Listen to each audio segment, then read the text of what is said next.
ಚಡಚಣ ಪಟ್ಟಣದಲ್ಲಿ ದಿನಾಂಕ 16/9/2025 ಇಂದು ಸಾಯಂಕಾಲ 6:30 7:30 ಗಂಟೆ ಮಧ್ಯದಲ್ಲಿ 3 ಜನ ಆರೋಪಿತರು ಬಂದು ಸುಮಾರು 20 ಕೆಜಿ ಚಿನ್ನಾಭರಣ ಮತ್ತೆ 1,04,00,000 ಹಣವನ್ನು ತೆಗೆದುಕೊಂಡು ಹೋಗಿತ್ತು. ಆ ಪ್ರಕರಣದಲ್ಲಿ ಈಗಾಗಲೇ ಭದ್ರತೆಯಲ್ಲಿ ಏನು ವೆಹಿಕಲ್ ಅಪಘಾತ ಆಗಿ ಸಿಕ್ಕಾಕೊಂಡು ಬೀಳುತ್ತೆ. ಆ ವೆಹಿಕಲ್ ನಿಂದ ನಾವು ಸುಮಾರು 888 ಗ್ರಾಮ್ ಚಿನ್ನ ಮತ್ತೆ 1,01,060 ನಗದು ಹಣವನ್ನು ವಶಪಡಿಸಿಕೊಂಡಿದ್ವಿ. ಆ ಭದ್ರತೆ ವಿಲೇಜ್ ಅನ್ನು ಸುಮಾರು 2 ದಿನಗಳ ಕಾಲ ನಾವು ರಾತ್ರಿ ತನಕ ಹಿಡ್ಕೊಂಡು ಪಾಟಿಂಗು ಸರ್ಚ್ ಆಪರೇಷನ್ಸ್ ಗಳನ್ನ ಕೈಗೊಂಡಾಗ ನಮಗೆ 2 ದಿನದಲ್ಲಿ ಅಂದ್ರೆ ಒಂದು 2 ಡೇಸ್ ಆದ್ಮೇಲೆ ಒಂದು ಪಾಲ್ಗೊಂಡ ಮನೆಯಲ್ಲಿ ಒಂದು ಬ್ಯಾಗ್ ಸಿಗುತ್ತೆ. ಆ ಬ್ಯಾಗ್ ಅಲ್ಲಿ ಮೋಸ್ಟ್ ಪ್ರಾಬಬ್ಲಿ ಆರೋಪಿ ತಪ್ಪಿಸ್ಕೊಂಡು ಉಜ್ಜಂತಿ ಊರಿತ್ರ ಅದನ್ನ ತಗೊಂಡು ಕ್ಯಾರಿ ಮಾಡ್ಕೊಂಡು ಹೋಗಕ್ಕೆ ಆಗದೇ ಇರೋ ಕಾರಣಕ್ಕೋಸ್ಕರ ಅದನ್ನ ಪಾಲ್ಬಿದ್ ಮನೆ ಮೇಲೆನೆ ಬಿಟ್ಟು ಹೋಗಿದ್ದಾನೆ ಅನ್ನೋದು ನಮ್ಮ ತನಿಖೆ ಅಂತ ಕಂಡು ಬರ್ತಾ ಇದೆ. ಅಲ್ಲಿ ಸಿಕ್ಕಿರುವಂತ ಬ್ಯಾಗ್ ಅಲ್ಲಿ 6.54 ಕೆಜಿ ಚಿನ್ನಾಭರಣ ಮತ್ತೆ 41,03,000 ನಗದು ಹಣ ಅಲ್ಲಿ ಸಿಗುತ್ತೆ.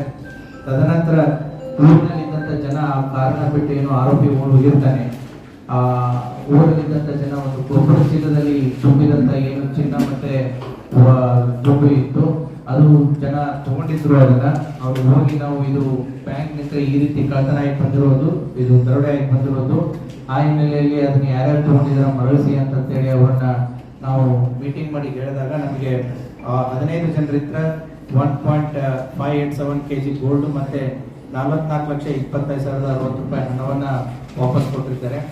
ಸುಮಾರು ಈ ಪ್ರಕರಣದಲ್ಲಿ ಈಗ 4 ಜನ ಆರೋಪಿತರನ್ನು ನಾವು ಬಂಧಿಸಿದ್ದೀವಿ. ಅದರಲ್ಲಿ ಪ್ರಕರಣದಲ್ಲೇನೆ ಭಾಗಿಯಾದಂತ ಒಬ್ಬ ಪ್ರಮುಖ ಆರೋಪಿ ಈತ ಮಹಾರಾಷ್ಟ್ರ ಮೂಲದವನು, ಅದನ್ನು ಕೂಡ ನಾವು ಬಂಧನ ಮಾಡಿದ್ದೀವಿ.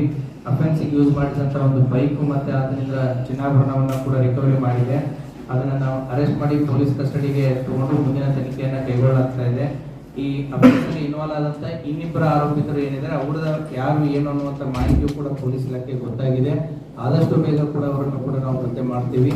ಮತ್ತೆ ಈ ಪ್ರಕರಣದಲ್ಲಿ ಅವರೇನು ಬಂದೂಕನ್ನ ಯೂಸ್ ಮಾಡಿದ್ರು ಅದನ್ನು ನಾವು ತಾಂತ್ರಿಕ ತನಿಖೆಯಂತ ನಾವು ಕೈಗೊಂಡಾಗ ಇವರು ಜುಲೈ ತಿಂಗಳಲ್ಲಿ ಬಿಹಾರಕ್ಕೆ ಸಮಸ್ತಿಪುರ ಜಿಲ್ಲೆಗೆ ಹೋಗ್ಬಿಟ್ಟು ಅಲ್ಲಿ ಕಂಟ್ರಿ ಮೇಡ್ ವೆಪನ್ಸ್ ಗಳನ್ನ ದುಡ್ಡು ಕೊಟ್ಟು ತಗೊಂಡಿದ್ದಾರೆ. ಆ ಕಂಟ್ರಿ ಮೇಡ್ ವೆಪನ್ಸ್ ಗಳನ್ನ ಸಪ್ಲೈ ಮಾಡಿದಂತಹ 3 ಜನ ಆರೋಪಿತರನ್ನ ನಾವು ಬಿಹಾರದಿಂದ ಕರ್ಕೊಂಡು ಬಂದು ಅವರನ್ನು ಕೂಡ ಈಗ ಅರೆಸ್ಟ್ ಮಾಡಿ ಈ ಪ್ರಕರಣದಲ್ಲಿ ಅವ್ರನ್ನ ಜೈಲಿಗೆ ಕಳಿಸಲಾಗಿದೆ.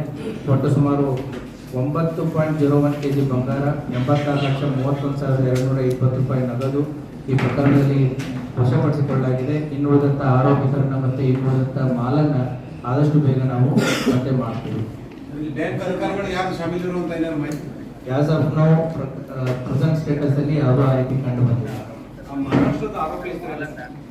ತನಿಖೆ ಹಿತದೃಷ್ಟಿಯಿಂದ ಅದನ್ನ ಈಗ ಬಹಿರಂಗಗೊಳಿಸ್ತಾ ಇಲ್ಲ. ಟೈಮ್ ಬಂದಾಗ ತನಿಖೆ ಸಂಪೂರ್ಣ ನಾನು ಅದನ್ನ ಪಟ್ಟಿ ನಿಮಗೆ ಲಿಸ್ಟಲ್ಲಿ ಕೊಟ್ಟಿದ್ದೀನಿ. ಒಂದು ಕಾರಲ್ಲಿ, ಒಂದು ಪಾಳು ಬಿದ್ದ ಮನೆಯಲ್ಲಿ, ಒಂದು ಜನರಿಂತ್ರ ಮತ್ತು ಒಂದು ಆರೋಪಿ ಯಂತ್ರ, 4 ಹಂತಗಳಲ್ಲಿ ರಿಕವರಿ ಆಗಿದೆ. 3 ಜನ ಪಾರ್ಟಿಸಿಪೇಟ್ ಮಾಡೋದ್ರಲ್ಲಿ ಒಬ್ಬನು ಸಿಕ್ಕಿದ್ದಾನೆ, ಇನ್ನಿಬ್ರು ಸಿಗಬೇಕು. ಇವ್ರು ಏನು ವೆಪನ್ ಸಪ್ಲೈ ಮಾಡಿದ್ದಾರೆ, ವೆಪನ್ ಸಪ್ಲೈ ಮಾಡಿದಂತ 3 ಜನ ಕೂಡ ಸಿಕ್ಕಿದ್ದಾರೆ. ಮನಗುಳಿ ಕೇಸಲ್ಲಿ ರೆಕ್ಕಿ ಮಾಡಿ ಸಾಕಷ್ಟು ತಯಾರಿ ಮಾಡಿದ್ರು. ಈ ತರನೇ ಇಲ್ಲಿನ ಚರ್ಚೆದಲ್ಲೇ ಜೋಡಿಸ್ಕೊಂಡೆ ಮಾಹಿತಿ ಕೊಡ್ಬೋದು. They have come 2 times. July ಮತ್ತೆ ಆಗಸ್ಟ್ ಅಲ್ಲಿ ಬಂದು ಹೋಗಿದ್ದಾರೆ. ಈ ಬ್ಯಾಂಕ್ ಟೈಮಿಂಗ್ಸ್ ಅನ್ನ ಅಬ್ಸರ್ವೇಷನ್ ಮಾಡಿದ್ದಾರೆ. 4:15ಗೆ RBI ಗೈಡ್ಲೈನ್ಸ್ ಪ್ರಕಾರ ಕ್ಲೋಸ್ ಆಗಬೇಕು.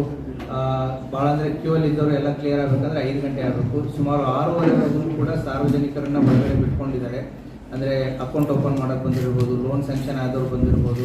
ಆ ರೀತಿಯಾಗಿ ಇದು 6:30ವರೆಗೂ 7ವರೆಗೂ ಕೂಡ ಆಪ್ರೇಟ್ ಆಗ್ತಾ ಇರೋದ್ರಿಂದ ಆರೋಪಿ ಏನು ಇವರು ನಮ್ಮ ಇನ್ವೆಸ್ಟಿಗೇಷನ್ ಪ್ರಕಾರ ನೋಡಿದಾಗ ಇವನು ಯಾವಾಗಲೂ ಕೂಡ 4:15ಗೆ ಬಂದಿದ್ದಾರೆ. ಸುಮಾರು 6:30ವರೆಗೂ ಕೂಡ ಅಬ್ಸರ್ವೇಷನ್ ಮಾಡೋದು ಹೋಗೋದು ಮಾಡಿದ್ದಾರೆ. ಮುಂಚೆ ಬಂದಾಗ ಆರೋಪಿ ಅವತ್ತಿನ ದಿನ ಅಫೆಕ್ಟಿವ್ ದಿನ ಕೂಡ 4:15ಗೆ ಬಂದು ಬ್ಯಾಂಕ್ ಅಕೌಂಟ್ ಚಾನಲ್ ಅನ್ನ ಕೊಟ್ಟು ಓಪನ್ ಮಾಡಬೇಕು ಅಂತಂತೇಳಿ ಅಲ್ಲಿ ಸುಮಾರು 2 ಗಂಟೆವರೆಗೂ ಟೈಮ್ ಸ್ಪೆಂಡ್ ಮಾಡಿದ್ದಾನೆ. ಒಳಗಡೆ ಇದ್ದಂಥ ಜನ ಕಡಿಮೆ ಆದಮೇಲೆ ಎಂಪ್ಲಾಯೀಸ್ಗಳು ಕಡಿಮೆ ಆದಮೇಲೆ ಹೊರಗಡೆ ಇದ್ದಂಥ ತನ್ನ ಇನ್ನಿಬ್ಬರು ಏನು ಸದಸ್ಯರು ಇದ್ರು ಅವ್ರನ್ನ ಒಳಗಡೆ ಕರೆಸ್ಕೊತಾನೆ. ಒಳಗಡೆ ಇದ್ದಂಥ 6 ಜನ ಎಂಪ್ಲಾಯೀಸ್ ಮತ್ತೆ 4 ಜನರನ್ನ ಒಳಗಡೆ ಕೂಡ ಹಾಕಿಬಿಟ್ಟು ಅಲ್ಲಿದ್ದಂಥ ದುಡ್ಡು ಮತ್ತೆ ಒಡವೆಯನ್ನ ತಗೊಂಡು ಹೋಗ್ತಾರೆ. ಸಮಯ ಮೀರಿ ಬ್ಯಾಂಕ್ ಕಾರ್ಯಾಚರಣೆ ನಡೀತಾ ಇತ್ತು. ಅದಕ್ಕೆ ಸಂಬಂಧಪಟ್ಟಂತೆ ಈಗಾಗಲೇ ಜಿಲ್ಲಾ ಮಟ್ಟದಲ್ಲಿ ನಾನು, ಜಿಲ್ಲಾಧಿಕಾರಿ ಅವರು, ಎಲ್ಲ ಬ್ಯಾಂಕ್ನ ಸುಮಾರು 360 ಬ್ಯಾಂಕ್ಸ್ ಏನಿದೆ ಅವ್ರನ್ನ ಮೀಟಿಂಗ್ ಮಾಡಿಬಿಟ್ಟು ಅವ್ರಿಗೆ 8 ಪುಟಗಳ ಒಂದು SOPಗಳನ್ನು ಕೊಟ್ಟಿದ್ದೀವಿ, ಡೂಸ್ ಆ್ಯಂಡ್ ಡೋಂಟ್ಸ್ ಕೊಟ್ಟಿದ್ದೀವಿ, RBI ಗೈಡ್ಲೈನ್ಸ್ ಪ್ರಕಾರ ಏನೇನು ಮಾಡಬೇಕು ಅಂತಲೂ ಕೂಡ ಹೇಳಿದ್ದೀವಿ. ಅದೇ ರೀತಿ ಕೂಡ ನಮ್ಮ ಪೊಲೀಸ್ ಎಕ್ಸ್ಪೀರಿಯನ್ಸ್ 2 ಕೇಸಸ್ಗಳಲ್ಲಿ ಏನಿದೆ ಅದನ್ನು ಕೂಡ ಪಟ್ಟಿ ಮಾಡಿ ಕೊಟ್ಟಿದ್ದೀವಿ. ಸೊ ಇವುಗಳನ್ನ ಚಾಚು ತಪ್ಪದೆ ಮಾಡಿ ಅಂತಂತೇಳಿ ಅವರಿಗೆ 3 ವಾರಗಳ ಗಡುವು ಕೊಟ್ಟಿದೆ. ಈಗಾಗಲೇ 2 ವಾರ ಆಗಿದೆ, ಇನ್ನೊಂದು ವಾರದಲ್ಲಿ ಅವ್ರು ಮಾಡಬೇಕು ಅಂತ ನಾವು ಹೇಳಿದ್ದೀವಿ. ಟೋಟಲ್ ಎಷ್ಟು ತಂಡಗಳು ಸರ್? ಸೊ ಈ ಪ್ರಕರಣದಲ್ಲಿನೂ ಕೂಡ ಸುಮಾರು 7 ತಂಡಗಳನ್ನ ನಾವು ರಚನೆ ಮಾಡಿದ್ದೀವಿ. ಸೊ ಇನ್ನೂ ತಂಡಗಳು ಆಕ್ಟಿವ್ ಆಗಿ ಕೆಲಸ ಮಾಡ್ತಾ ಇದೆ. ಆದಷ್ಟು ಬೇಗ ಇನ್ನುಳಿದ ಆರೋಪಿತರನ್ನ ಕೂಡ ನಾವು ಪತ್ತೆ ಮಾಡ್ತೀವಿ. ಆಮೇಲೆ ಅದೇ ರೀತಿ ಮನಗುಳಿ ಪ್ರಕರಣದಲ್ಲಿ ಈಗಾಗಲೇ ಎಲ್ಲ 15 ಆರೋಪಿತರ ಉಳಿದಂತಹ ನಿಮಗೆ ಲಾಸ್ಟ್ 2 ಟೈಮ್ಸ್ ಕೊಟ್ಟರು ಇದರಿಂದ ಉಳಿದಂಥ 4.8 kg ಗೋಲ್ಡ್ ಮತ್ತು 22 ಲಕ್ಷ ಫರ್ದರ್ ರಿಕವರಿ ಆಗಿದೆ. ಅದನ್ನು ಕೂಡ ನಾವು ಕೋರ್ಟ್ಗೆ ಸಬ್ಮಿಟ್ ಮಾಡಿ ಈಗಾಗಲೇ ಕೇಸನ್ನು ಚಾರ್ಜ್ ಶೀಟ್ ಮಾಡಲಾಗಿದೆ. ಮತ್ತು ಮುದ್ದೇಬಿಹಾಳ್ ಕೇಸು ಏನು ಹೆಚ್ಚುವರಿ ಜಿಲ್ಲಾ ನ್ಯಾಯಾಧೀಶರದ್ದು ಮನೆಯಲ್ಲಿ ಕಳ್ಳತನ ಆಗಿತ್ತು, ಅದು ಸಂಪೂರ್ಣವಾದಂಥ ರಿಕವರಿ ಆಗಿದೆ. 3 ಜನ ಆರೋಪಿತರು ಬೆಳಗಾವಿ ಜಿಲ್ಲೆಯವರು, ರಾಮಪುರ ತಾಲೂಕು, ಸವದತ್ತಿ ತಾಲೂಕಿನವರು, ಅವ್ರನ್ನೂ ಕೂಡ ಅರೆಸ್ಟ್ ಮಾಡಿ ಸಂಪೂರ್ಣವಾದಂಥ ರಿಕವರಿ ಮಾಡಿ ಅವ್ರನ್ನೂ ಕೂಡ ನಾವೀಗ ನ್ಯಾಯಾಂಗ ಬಂಧನಕ್ಕೆ ಕೊಟ್ಟಿದ್ದೀವಿ. ಮನಗುಳಿ ಕೇಸಲ್ಲಿ ಅವರು ಗೋಲ್ಡ್ ಎಲ್ಲ ಮೆಟ್ ಮಾಡಿಬಿಟ್ಟಿದ್ರು, ಅದರಂದ್ರೆ ಯಾವ್ದು ಆಕ್ಚುಲಿ ಒರಿಜಿನಲ್ ಇದೆ ಅಂತ ಗೊತ್ತೇ ಆಗ್ತಿದ್ದಿಲ್ಲ. ಈಗಿನೂ ಅದೇ ಆಗಿದೆ ಅಥವಾ ಇಲ್ಲ, ಇದರಲ್ಲಿ ಈಗ ಏನು ಸಿಕ್ಕಿದೆ ಎಲ್ಲ ಆಸ್ ಇಟ್ ಈಸ್ ಆರ್ನಮೆಂಟ್ಸ್ ಏನಿದೆ ಅದೇ ರೀತಿ ಇಂಟ್ಯಾಕ್ಟ್ ಮಾಡಿ ಆಸ್ ಆಫ್ ಓನರ್ಗೆ ಐಡೆಂಟಿಫೈ ಗೋಲ್ಡ್